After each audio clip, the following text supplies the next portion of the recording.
With this exercise, we're going to try and emphasize putting more load into the hips and less load into the knees.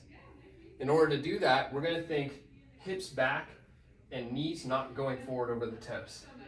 So we're going to set up in our normal squat stance, and then we're just going to initiate the movement, keeping the back flat so you can see this neutral lumbar spine curve, sinking the hips backwards like this, and really thinking chest to the ground, hips back. And you can see my knees are not going over my toes, as opposed to this position, we're a little bit back farther like this. Now we can adjust the depth based on what you need in terms of where you're at with your mobility, or your rehab, or your training. So you may need to go deeper with this exercise, or you may need to just do a partial squat like this.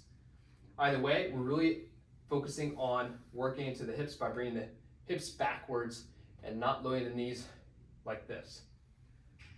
So again, the full motion looks like this. And back up, controlling it, make sure that back stays flat, that lumbar curve should stay there. You can even put your hands back here and just assess if you're keeping that good lumbar curve there and not rounding out at the bottom. From the front view, you can also see my feet here are just outside shoulder width, slightly toed out, just like this. My knees are tracking over my toes. They're not inwards or outwards.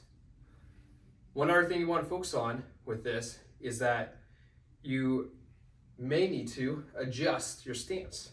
So if you're someone who has a little bit more extra rotation of the hips, you may need a little bit more of a toe out position with a wider stance. If that's the case, that's okay, but you have to make sure that the knees track over the toes. So you don't want the knees, if the toes are out, you don't want the knees to be inside those toes. So if your toes are out, your knees should be out like this. Now, if you have a little bit more of a narrow stance, a little bit more internal rotation in the hips, then your toes might be a little bit more forward. Again, the knees should track over the toes. The knees shouldn't be outside like this. They should be tracking right over the toes like this.